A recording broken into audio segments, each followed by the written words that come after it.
Let's go to Boeing. This is a very concerning situation. I've had my eye on this now for quite some time. We've been tracking this story of these astronauts who are stuck in space because of the failure of the Boeing Starliner spacecraft to be able to safely return them to Earth. Well, it now turns out, according to the NASA administrator, that they are going to have to stay up there until February 2025 because they do not trust that Boeing Starliner is safe enough to return them back to Earth. They're going to have to come back on a SpaceX vehicle. Let's take a listen to what the NASA administrator had to say. NASA has decided that Butch and Sonny will return with Crew 9 next February, and that Starliner will return uncrewed, and the specifics in the schedule will be discussed momentarily. Space flight is risky, even at its safest, and even at its most routine. And a test flight by nature is neither safe nor routine.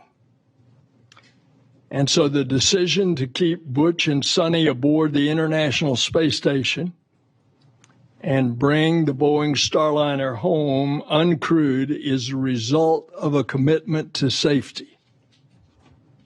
Our core value is safety, and it is our North Star. So just imagine you're these two astronauts, you're supposed to be up there for 8 days. Now you're gonna have to spend 8 to 9 months in space. Think about this. When they come back, the new president will be inaugurated. That's how far that they're gonna be staying in space. Aren't there health ramifications, like muscle loss and bone density loss? Well, they didn't plan for it. I mean, it's kind of complicated. There are people who have spent, I think they have spent this long in space. I'd have to go look it up. I think that there's a guy who spent a year. But yes, I mean, there are they're probably be studied by scientists. There's like osteoporosis, and there's all these exercises and all these other things that they have to do. One of the most interesting things they did is like a twin study with Mark Kelly and his twin Scott. After one went to space, and they could literally compare them biologically and be like, oh, look, his genes changed a little bit, or this changed, or he has this level of radiation, or his height went down this amount. I mean, look, being in space is it's not a natural environment. Right. And, it's not what we're built for. We're literally not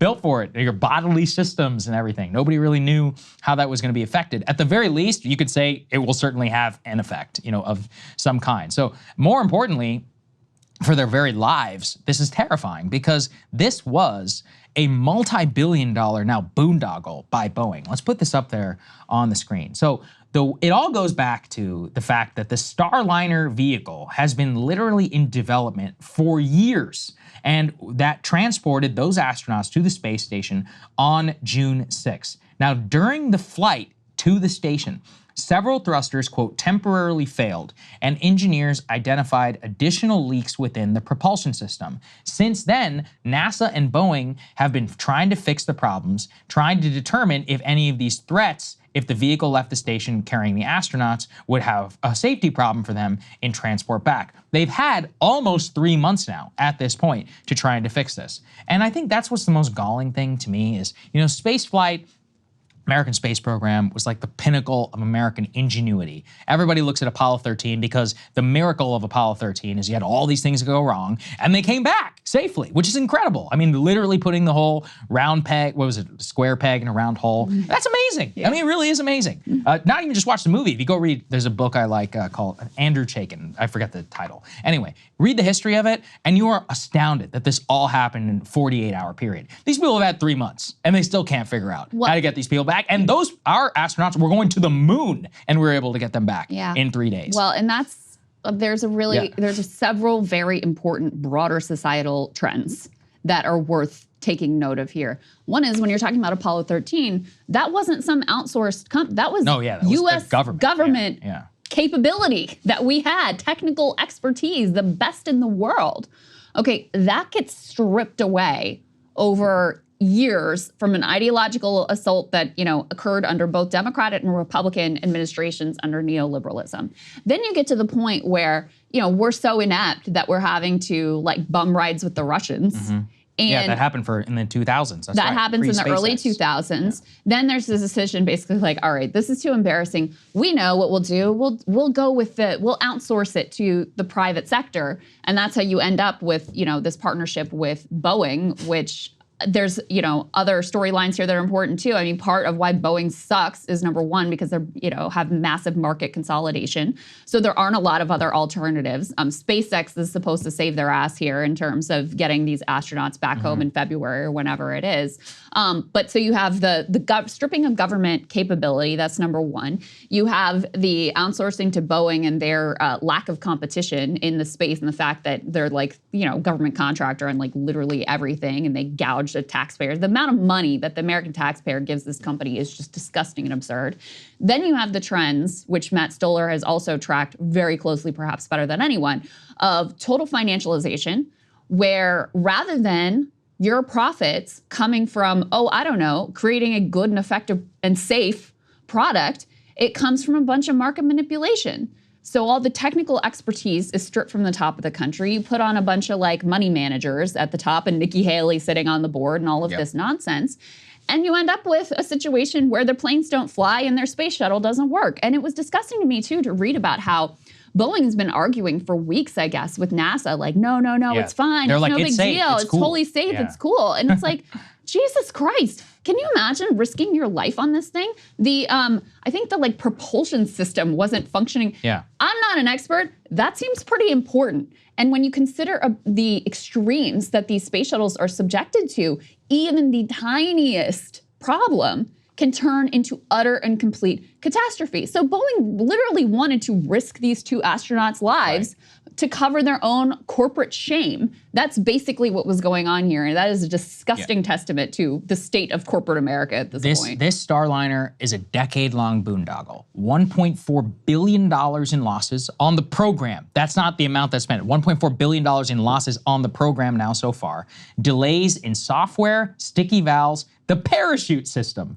All the leaders at NASA have said that they have had massive debates with Boeing engineers over the thruster problems and the helium leaks. They didn't know if it was going to be 100% fixed. And this is after the government actually had a quasi-monopoly with Boeing. If we didn't have SpaceX, we'd be screwed. So Ashley Vance is a great writer. He's written a lot about space and previously wrote a biography of Elon, which I really recommend. It was 2017, so a lot of it is pre-Twitter. Let's put this up there on the screen. So he recently wrote this book on space, and he accurately has this timeline where he talks about how in 2014, NASA awarded Boeing a $4.2 billion fixed price contract to develop Starliner, the reusable spacecraft that carry astronauts and cargo back and forth from the ISS. The contract includes once-a-year flights with crew of 4. 2017, the first crewed test flight was originally scheduled for that year. In 2019, the first unmanned orbital flight took place on December 20th. It is considered, quote, a partial failure.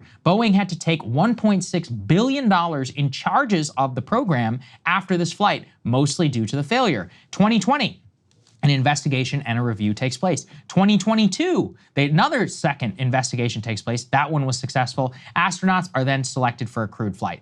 Then the program is delayed indefinitely. In July of 2023, Boeing takes a $288 million loss in 2023, and including $257 million in the next quarter. And finally, 2024, the very first crewed test flight launches June 5, experiences thruster malfunction on approach to the ISS, which is that precision, the ability to actually dock. Right. NASA concludes it is too risky to return. So look at that. We're looking at almost $5 billion lost on Boeing. Meanwhile, Crew Dragon has not cost anywhere close to that. That's the SpaceX. That's the SpaceX one. SpaceX has not cost anywhere close to that. They have had passed all their safety inspections. But one of the things that they point out is that Boeing, because of its previous relationship with the US government, sues, the government and does everything in its power to stop them from even having alternatives to go with SpaceX. Imagine if they had been successful. Then those guys would be stranded up there, or worse, they would actually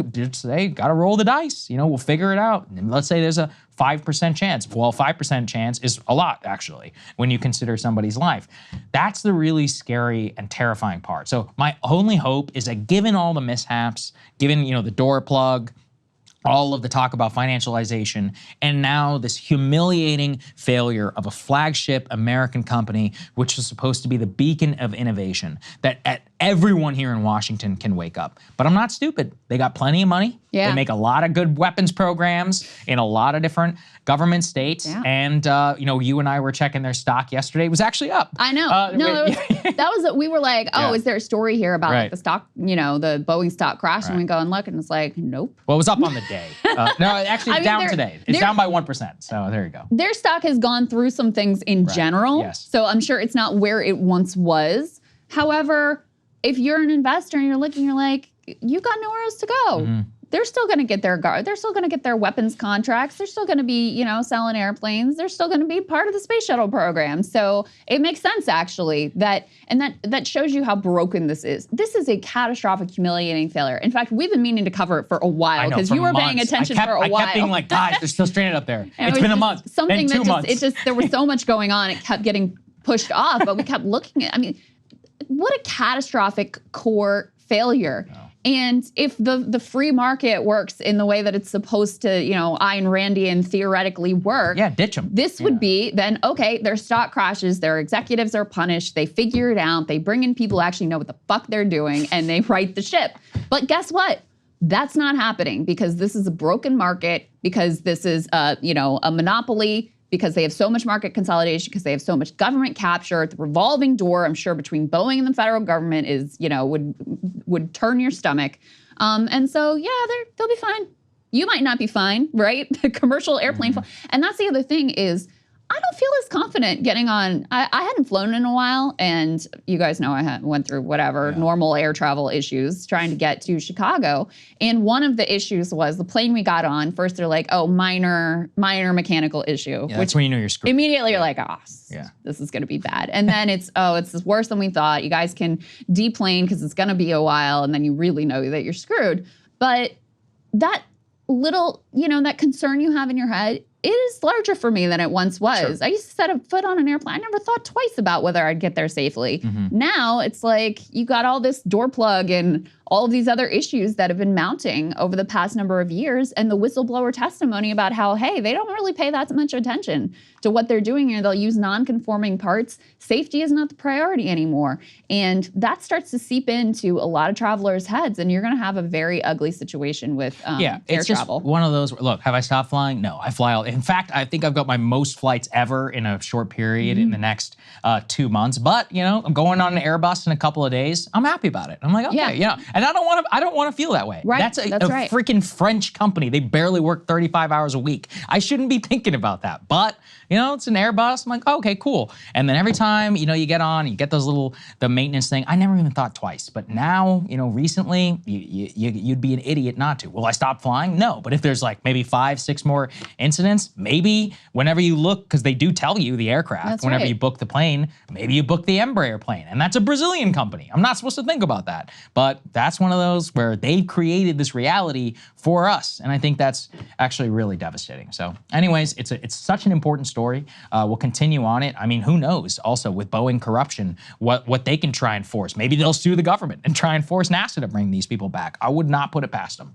for what maybe they wanted these 2 astronauts to die on the return flight so they wouldn't be able to speak out against them. Yeah, there you go. Just saying. That's good. All right, guys. We appreciate you. It's been a fun show. Finally back in the studio. We appreciate all of our premium subscribers and others. BreakingPoints.com. Otherwise, we're going to have a great show for all of you tomorrow, and we'll see you then. Hey, if you like that video, hit the like button or leave a comment below. It really helps get the show to more people. And if you'd like to get the full show ad-free and in your inbox every morning, you can sign up at BreakingPoints.com. That's right. Get the full show. Help support the future of independent media at BreakingPoints.com.